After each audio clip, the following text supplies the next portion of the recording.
So I want to start with saying that the value of VR is not in the hardware that everybody can provide. It's really in the applications that we will make of it.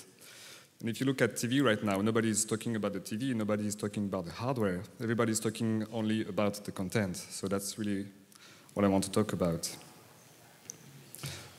So that's me when I was a little kid with my first hand-mounted display. So this really proves I liked VR before it was cool. So I started my career in VR 13 years ago, first at the French Railways doing some training simulators. I will be able to show you some videos of that. Then I joined Virtuals, which was a very popular 3D engine back at the time, before Unity, and I was in charge of adding virtual reality devices, stereoscopy, clustering to this engine. And I'm now the founder and president of a company called Middle VR. And so really our goal is to simplify the creation of virtual reality applications, and we have developed a plugin called Middle VR for Unity, and we're also working on Unreal. So here's really quickly what it does. So that's the 1.6 version. Can you cut the sound, please? That's a nice sound, but we don't need it here. So that allows you to use any kind of VR devices. So you can use the Oculus Rift, Motion, Razer Hydra, Kinect. And originally this was made to use for high-end VR systems like this one. So this is called a cave. And this is really a big room in which all of the walls are projected with 3D projectors. And we are completely tracked in this environment. Thank you. And you can see that you can look around, you can move. So it has really big field of view, high resolution, low latency, and this is actually quite a small one. So how you use Middle VR quickly, you just have one drag and drop, and then you have instantly rich interactions with it. You have navigation in your 3D models, you have interaction with objects. We also now, with the new version, provide immersive menus so that you can configure your application in your VR world. You can also create your own graphical user interface using HTML5, JavaScript, and CSS. You can display web pages from inside the VR world. And for example, if you wanted to add knowledge to your VR world, you can just connect that in your training simulation, for example. Or you can just display videos and you also have the sound with it. Also, if your head or your hand is going too close to a real wall or real table, we warn you that beware, you're about to physically hurt yourself, so stop it here. So next things, we are going to add avatars and, of course, remote collaboration. Not yet, not yet. So first, this is the plan. I'm going to introduce what is virtual reality for me, and then we're going to talk about the value of VR for engineering, marketing, training, architecture, scientific visualization, health, and maybe others. So quickly, I'm happy that this new definition of VR, which is feeling present in a virtual world, has really catch up, because really for me that's exactly the point of difference between interactive 3D and real VR. So you can feel immersed, either using a head-mounted display, a big stereoscopic wall, or the cave, as we've seen before. What's interesting when you get presence is that you get natural interactions, so you don't have any buttons or keyboard shortcuts to learn. If you want to look under a table, you just move and you look under the table. And you will also get natural reactions and natural emotions. So if I throw a ball at somebody in the virtual world, you will have the reflex to catch it. So that's natural reactions. And if I put you in front of a high cliff, you will have fear of heights. So you have natural emotions. But you have to know that this feeling of presence, your application is not this experience. What's really happening is that this experience is in your brain. So what we as developers are working with is not hardware, it's not software, we're really working with the human brain. So we have to understand how it works, how it perceives, and then we can play with it. So this is your brain, or that is mine. And presence can be said to be split into two levels. So you have the first level, which is really the level of the mind. You're fooling the mind into thinking he's in another reality.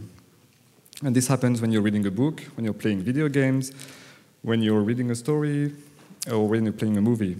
But what really VR adds is fooling the body, fooling the senses. This is called perceptive presence. And only virtual reality can add this layer. And you can really say that this is fooling the animal brain, the instincts. This is where you will get the emotions and natural reactions. And really your body is involved. And that's really the only medium in which your body is really involved.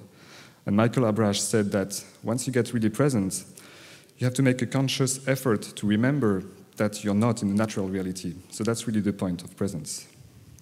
So yeah, you're fooling all the senses. And in my definition of VR, you look ridiculous. If you don't look ridiculous, then it's probably not real VR. So you have Futurama, some French ministers, Marty McFly. So what is VR today? You might probably think that VR is reborn with the Oculus Rift, but in fact, VR really never died. For the last 20 years, it has been used in the industry. For example, Peugeot, since 1999, Peugeot is a French car manufacturer. They have been investing $9 million in VR. And Renault, also another French car manufacturer, has just bought a new VR system for $4 million. And in 2018, it's estimated that the market should be around $5 billion mixed with hardware and software. So that's estimated by the firm called K0. And I've put some logos here of a few companies that were using VR even before the Oculus Rift. So you have car manufacturers, the aerospace, packaging, defense, entertainment. And so I think it's used because VR is used to really to improve reality. It's saving lives, it's saving time, and it's saving money. So why is it interesting to get into VR now? And also, why is it interesting for VR to arrive now? We shifted from an economy of goods in which, with money, you could buy items. You could buy a hammer, for example. Then we went into an economy of services. You could buy a haircut, for example. And we're now really in the economy of experience. So if you go to Starbucks coffee, you're not just buying a coffee, you have the whole Starbucks experience. And if you're going to Disney World, you also have the Disney World experience. You're not buying any good or service. And it can be said that VR is really the ultimate experience, and VR can simulate all the other experiences. We also have a democratization going on. You have all the 3D trackers that are getting cheaper, projectors getting cheaper, and of course, head-mounted displays getting cheaper.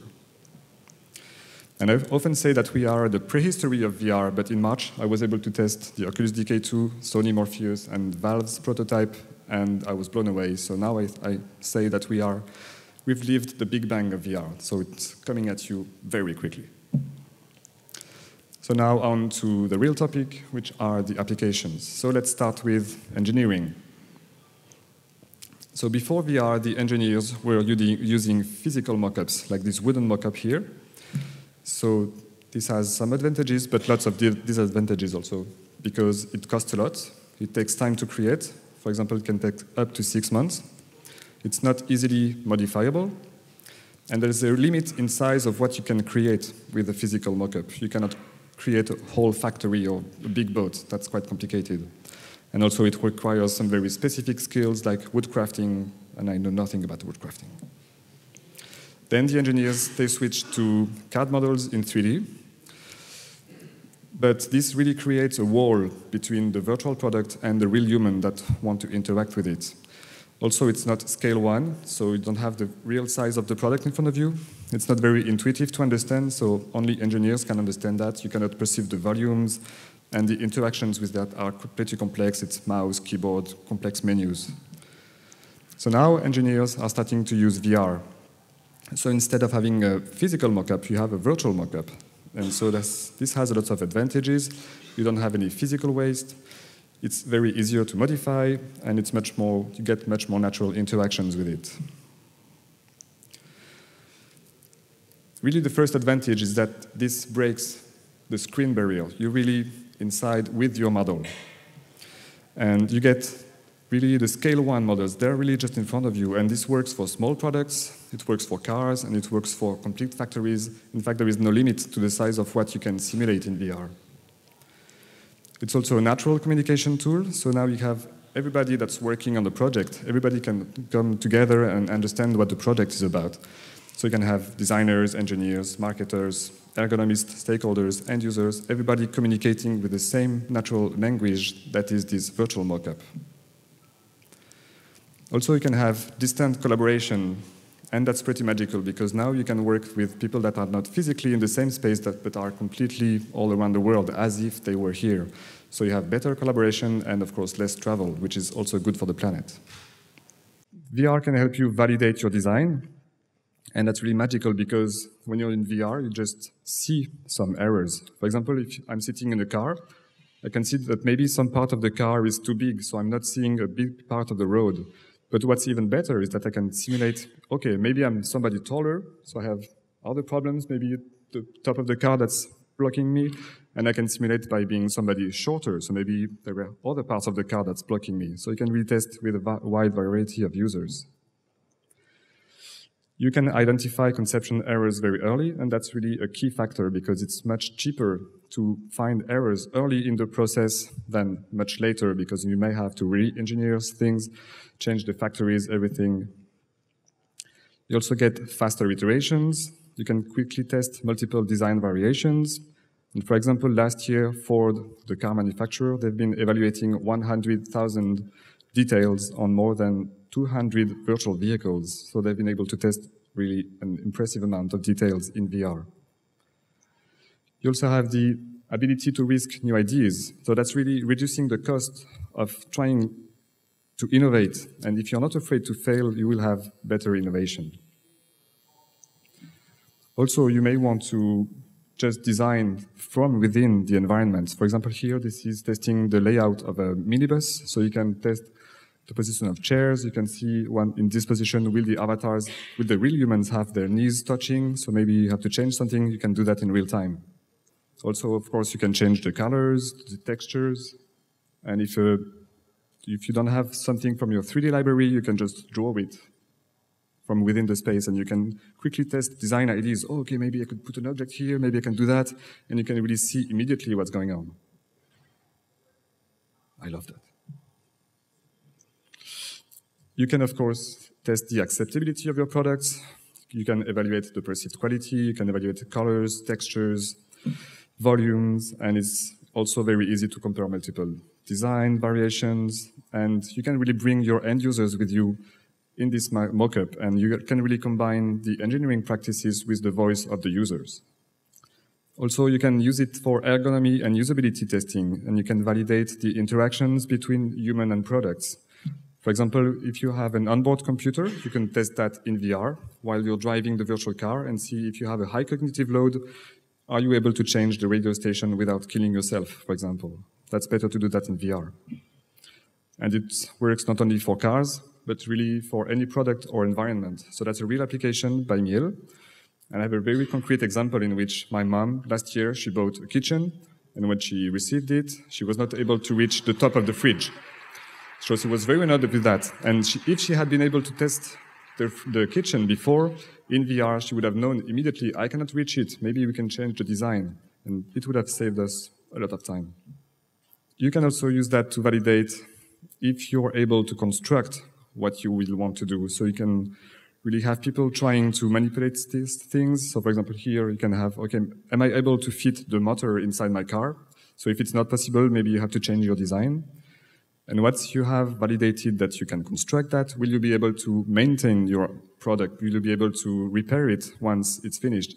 So for example, will the operator be able to have his hand here and maybe find a screw and unlock it? And if it's not able to do that, you have to change your design. So you can retest that with virtual avatars.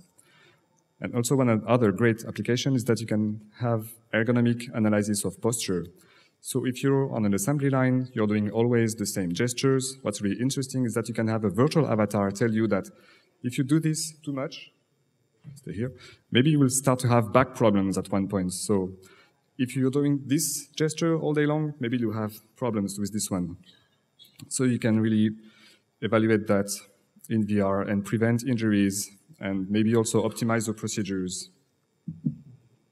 So this also leads to better acceptation of the work environment by the operators because they have been involved in the creation process. And you can also train the operators on the assembly line, for example, even before the assembly line really exists. So what are the challenges of bringing VR to engineering? The first one would be acceptability. A lot of times when we present VR, the first thing that people think is they say, oh, that's cool, but that's for games, right? And so it takes quite a lot of time to explain to them, and at one point, they get to the point they say, okay, this will change everything, but you have to take time. The other challenge is getting the 3D data in the VR world. So if the data does not exist yet, you have to create it either by scanning the object or by having a 3D artist create the environment. And if the data already exists, it might be complicated to get it from a CAD model to a real-time environment. So that are a few of the challenges that are often overlooked.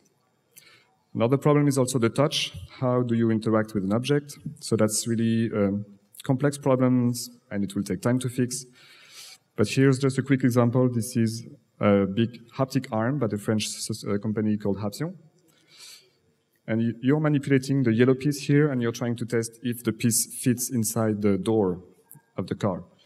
And if it doesn't, the robotic arm is blocking your arm, and you're not able to move. So you can really feel if the piece can fit inside the door or not. That's really physical interaction. So what is the real value of engineering? It really helps lower the product design times.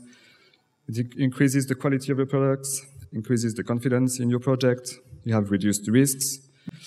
You can get more innovation. You have better acceptability of the product and the work environment. And you also have cost savings.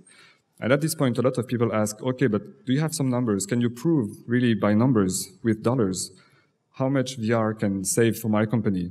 And that's really something that's hard to explain and hard to measure, because how can you evaluate what you have saved by identifying an error very early in the process? If you have identified the problem, maybe you have a stair that is not correctly placed.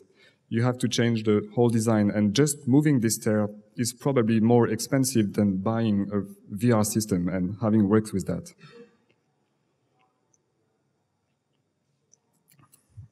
So let's move to marketing. Who is doing some marketing here? Cool. Okay, so the first application in marketing would, of course, be advertisement. And the first thing is just it's cool and new, so people will just like it. But I think the most interesting part is that you can really create powerful experiences. So, for example, you can have somebody flying in a wingsuit and having free fall. So you're really getting strong emotions, and that's really going to create a strong customer engagement to your brand. And even though this virtual world is virtual, the emotions that you feel are real. Can also be used for market studies. So you can really evaluate and Thank you. You can really evaluate and iterate quickly over the store layout. You can change how things appear. You can iterate quickly also on the product packaging. You can record and analyze the movement of the user in the store. You can record where he's looking at, which product he's taking, where he's looking at the product, if he's buying it, putting it back. So that's really a great, powerful tool. And this is used by Kimberly-Clark and Procter & Gamble, for example. And you could even go beyond reality for marketing. You could have a virtual showroom, and you can show all the variations, for example, of a car, all the colors, all the options, everything together. And although in the real life, the real space is limited and very costly, in virtual space, you have an infinite space, and that's very cheap. You could also have some remote sales, so you can really capture clients from all around the world and not just clients that are local. So you have the avatar of the clerk here, and you can reach clients really everywhere, as if it were local. So for marketing, this VR gives you a high-tech image. You can create some buzz because it's still quite new. You should have increased revenues, increased customer engagement, and this should reduce the time and cost of designing your product and stores. So what about training? So real training, that was before VR, that was boring, that was not engaging, and it was not tailored to each individual. And really for me, training is one of the most fascinating applications of VR. And for example, this is the first application I have been working on the French railways 13 years ago. So this is used to train a driver to perform some procedures on the tracks. He has to get down from the train because there's a problem, and he has to go somewhere and do these procedures. He has to open a box, get some keys, has to perform various actions in a very particular order. And so this procedure, it's rare to do it in real life, but when you have to do it, you have to be prepared and you have to know it by heart. And in real life, they have to go on a real line, they have to block the line, it costs a lot of time, they have to go there, you're losing time. But in VR, everybody can actually practice the procedure, and you can practice on day, on night, with rain. And we also have a treadmill because the driver has to understand the time that he's taking to do this procedure, because after 30 minutes, they have to refund the clients in the train, so that's complicated.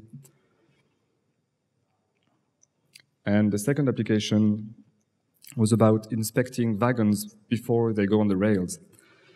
So you can have lots of different issues on different wagons, and each type of wagon has some very specific issues on its own. So here you can really train somebody on any type of situation on any wagon, whether it be on day, night, in rain. And what's great is that you don't need a large area of tracking. You just need a very small space for tracking. And you can duplicate this site everywhere.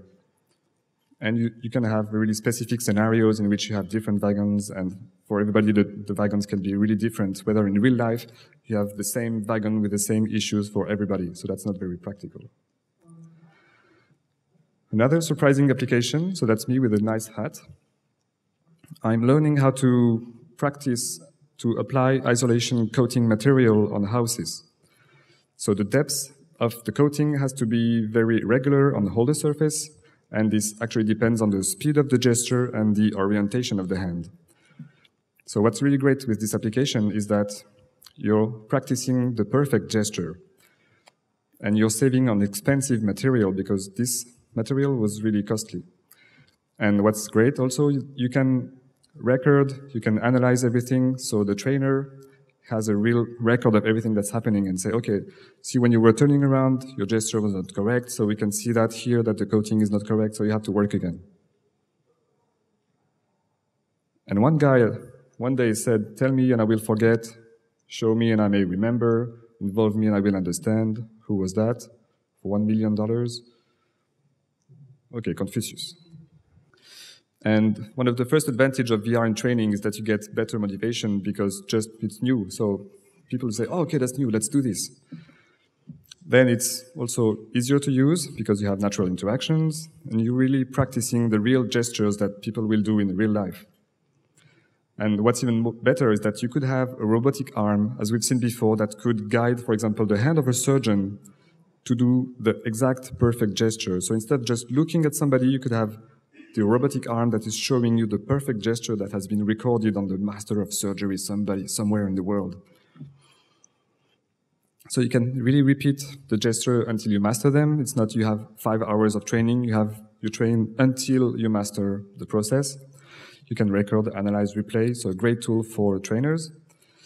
And what you have learned in real life transfers, what you have learned in VR transfers in real life because you've done the real gestures and your body remembers that.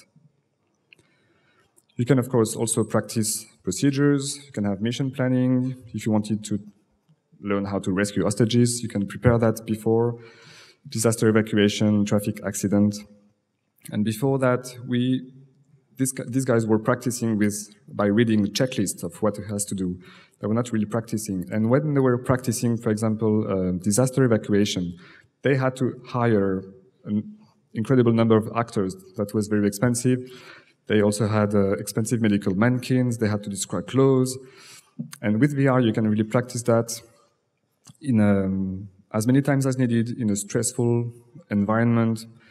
And you can really control all the parameters of the simulation. So it can even be adapted in real time, depending on the performance of the learner. So you can change the parameters, more stress, less stress. And so really the number of scenarios is infinite with VR. And of course, training is really useful if the object or environment you want to train on does not exist yet. So for example, you can train on the future assembly line that does not exist yet. So once it's built, you're immediately ready to work on it. And also it's interesting if the object or environment cannot be used or monopolized. For example, you have a combat aircraft, you cannot have 20 students working on the maintenance of that because it has to be ready to go anywhere. So you can practice on a virtual prototype. It's also great because you can practice rare and dangerous and expensive situations. So for example, you can learn how to manipulate electricity. So you should not do that, for example. And so you have easy accessibility. So you can just have one VR system that's always ready in the training room. And you can really duplicate the training sites all over the world for the really cheap. You have reduced costs, and you can also save material, as we've seen. But it's not finished. There's even more. You can change the world scale. You can be at the size of the universe. You can be at the size of a molecule. You can change the time scale. You can have some things. You can observe the action in slow motion, in fast motion. You can visit the past. You can visit the future. You can do whatever you want. And you can even go beyond reality, just not mimicking the reality, but you could simplify reality. So you could have, for example, the engine of a car that is simplified so that you can really understand the relation of each part with each other. You can show invisible effects. So for example, I could show under the floor where are the cables. You can have show me only the electric cables, only the phone cables. And you can also, if you want, display surface tension, see the stresses somewhere. You can display infrared, you can display the heat. You can really show whatever physical data that you want. Another crazy example is that you can use for communication. So that's an application of the University of Florida. This was used to train doctors to announce bad news. So in this example, it was used to say, okay, you have a cancer. And this is not something that doctors are trained for in the university. So you can use VR to train on virtual patients. And what's even better is that you can replay the scene from the point of view of the patient. And then you can see how you've announced the news, and you can see, oh, maybe that was not very delicate, maybe I have to change that. And you're raising empathy. But this could also be used for training in crisis. For example, you have an angry customer coming to the shop. How do you react to that? It can be used for training to speak in public. So I should have done that. And what's really great is that you don't need to have actors. You can have any number of virtual avatars in front of you, and you can have them react nicely or strongly. So you can really train in any kind of situation. So the value of VR for training, your body is involved, it's more efficient, it's more accessible, the costs are reduced, the risks are reduced, the waste is reduced. Now also a word on architecture, but you would be surprised that architects are not using 3D and VR so much as you would think. And I was the first to be surprised, so there are various reasons to that, but they're slowly getting to it, and we will help them with that. But it can be used, and there are lots of the same advantages as engineering. It can be used to replace physical mock-up, to experience the building or the environment from the point of view of a human and not from a godlike point of view that nobody will ever experience. You can use that for marketing, as a communication tool before the house is built. You can visit it, for example. You can also change colors, textures, and another example is that you can see the clashes between cables from electricity and those from air conditioning. So that's not something that you see in 2D plans, but when you look at that in VR, you immediately see the problems without running some complex analysis. You can, of course, identify usability issues. If you take the example of the kitchen from my mind, that would be one example. But you could also maybe test the wheelchair access of a museum, of a big building, and really you can evaluate the emotions of people. So how do you feel in this space? How do you feel about the colors? How do you feel about the light at this particular time of day? You can change everything. So for VR, it can be said that the value of VR would be to reach decisions faster because everybody's working together on the same natural virtual prototype. You have better acceptability and quality of your project because clients have been involved with it. You have reduced costs and risks about your project and lower product design times. And you can also take risk in the design, evaluate that, test them, and so you get more innovations also. So what about scientific visualization? You can use that to analyze big data in an intuitive way because you have more natural interactions. You don't have keyboard, mouse, you just look around. And really, this works because our brain is a huge pattern matching machine. So really just by looking around and moving, say, aha, now I understand this surface. So for example, this can be used to visualize geological layers or virtual wind tunnel simulations or interaction of physics particles that you can really understand. One of the big advantages, again, is that you have non-realistic rendering. Again, you can display surface tension, you can display temperature, you can get a natural understanding of all those data. My last example will be about health. So, about health, this works because you're transferring your real body to a virtual body. And so you can be yourself, you can be somebody different, or somebody completely different. And once you have transferred your body in a virtual body, something strange happens is that you're afraid for your virtual body. So for example, here, there's an application in which you are very high. And even if I'm not very subject to fear of heights, in this simulation, you have fear of heights. So that's something that's not really been done yet. I should do that. For the Oculus, I mean. And so what's really great is that it helps therapists, helping people during they have their phobia. And so you can trigger the phobia with virtual spiders, virtual dogs, virtual planes, and the environment is completely controlled. So if the patient freaks out, you can just lower the intensity of the simulation, you can just cut it off. And what's even more interesting is that you can go also beyond reality. So it seems that I've heard about one patient that was afraid of spiders. Thank you. And at one point, they showed a huge spider in the room, and he was not afraid of this big spider. And he said, okay, if I'm not afraid of this big spider, why should I be afraid of small spiders? And bam, he was cured.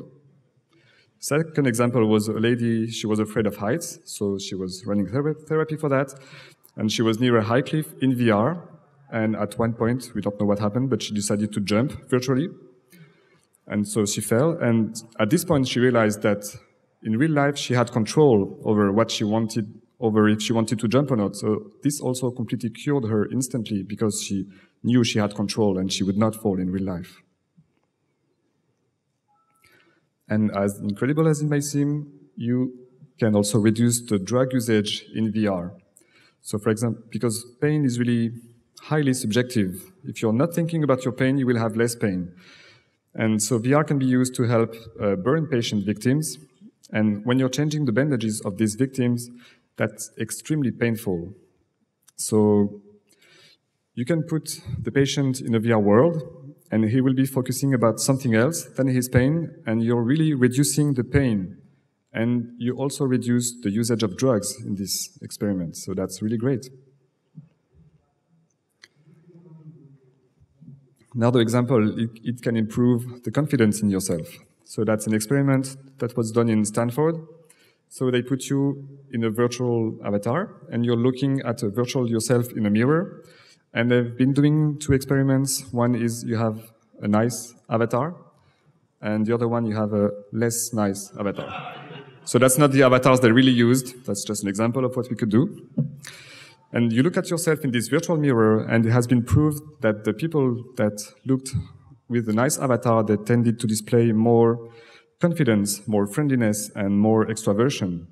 And what's really crazy is that this confidence transfers in the real life. So 1 hour later, they took those guys, they say, okay, that's a completely different experiment. Please go on this dating site and date girls. And they've shown that people that had the nice avatar were getting to reach better looking dates that they would do from the less attractive avatars. So imagine what this could be used for in marketing. You could have an environment creating, for example, by Coca-Cola, in which you will feel better, have a stronger avatar, and you will feel good, and you will have a strong engagement to this brand. So don't do this example, it's a bad example, but you could do that. So in fact, it could be said that in some way that's better than drugs because you feel better about yourself without ingesting any strange things. Can also be used to improve empathy. So for example, this is an application to understand a very specific visual impairment trouble, which is called a tubular vision. So you either see only a very small part of vision, or you have a big spot in the middle in which you don't see anything. So with VR, you can really live this condition. You can understand how maybe your relatives are living that. And this can also help you design the apartment in a better way. So for example, here, they have high contrast around the objects that are relevant. So you can test the design with those people. And this really works of creating empathy for lots of different disabilities. For example, you can live the life of somebody in a wheelchair. Really understand how it feels to struggle in a city that's not meant for that. So you can live as somebody having Parkinson's, so you have your virtual hand trembling, and then you understand, okay, maybe I should be more patient to those people. This can also go further. This is an application by Noni de la Peña called Hunger in Los Angeles. And you're in the line of a food bank, and at one point, this big guy here is having a seizure, so he falls down because he has diabetes and is not able to get food on time. And at this point, you're really frustrated because you're in VR and you cannot help him. And that's really frustrating. And so when you get out of the simulation, you say, okay, I want to do something for this type of problems and issues of society. I want to get involved because I've lived it. So this could be a great tool for organizations to raise awareness of problems instead of the ice bucket challenge, for example. I will not be talking about that, but you can also use VR to improve motor skill rehabilitation if you had a seizure. Thank you. And just a word of warning, do not try to apply VR to each and everything, because sometimes just having an iPad app in 3D works perfectly, and maybe better than VR. Because VR can add some constraints, so you have to add some hardware. The 3D interactions, this is something that's a bit new that we have to get used to. And there's still this problem of nausea also that we have to overcome. And then you could ask, okay, so why use VR? And I would say, why not use VR? That would be the opposite, because with VR you get presence, and with presence you can really put the human back in the center. So no screens, nothing. Put the human back and get natural interactions, emotions, and reactions. So we could say that one picture is worth 1,000 words. One movie is worth 1,000 pictures. You see me coming. One VR app could be worth 1,000 movies. So if you do the math, that's a lot of words that a VR app is worth. And so my final message is VR dangerous? So I really think that VR can be dangerous, but as any new tool is dangerous. The TV, radio, internet, everything can be used in a bad way. And I think VR is more powerful than all those new mediums. Think about how we can manipulate your self-image, as we've seen before. That's really something that can be scary, but can also be good. Also be used in a good way to really improve the world. So in conclusion, we've seen that VR has been used in the industry by professionals for the last 20 years. And thanks to presence, you get natural interactions, emotions, reactions, and can be used to analyze, communicate, and experience products or environment. And I don't know what will happen with the consumer market, but I know that the professional market will continue and grow, and it will use the VR environment. And really what I want is that VR is not used to escape reality, but to improve reality in return. So thank you very much.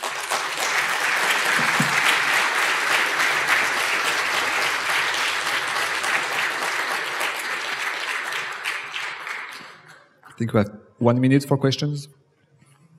Yes.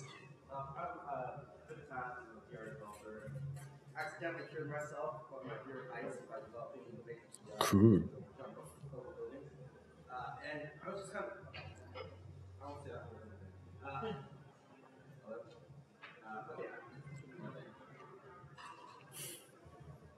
I was just wondering, in terms of like graphics fidelity and presence, like how important are those to create experiences that really are therapeutic for mass memory? So for it to work just for your brain, doesn't have to be really complex, can just be in cube, in wireframe, it will work.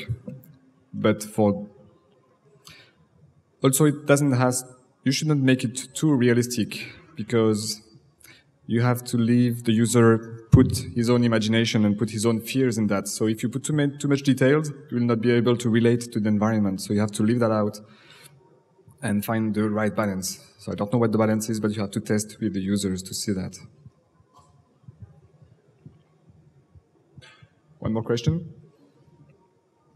Oh, you know everything. Ah, yes, please. Thanks. So you talked a good amount about professional applications using more advanced technology, or more expensive technology, I should say. I'm wondering how far you think something like the Rift has to go before it can cover those same applications. I think it can already cover those applications. So you have different usage. If you're in a cave, you can see your own body. That's something that's still a bit complicated with the Rift. You don't see your own body. You can see people around you, and you can more easily collaborate still when you're in a cave. But with the Rift, you're completely somewhere else, and you can change your own body. You can be somebody else. So that's one of the things that may help you choose from one to the other. And also high-end VR systems, they can have infinite resolutions. You just have to add more projectors. You can have huge size. So that's really a balance between what you want to do. Is the sort of body and hand tracking in those systems really, really good, or it's more rudimentary? Yeah, it's very good, low latency and very high precision. Yeah. Okay, I think we should go say happy birthday to Palma now. Thank you very much.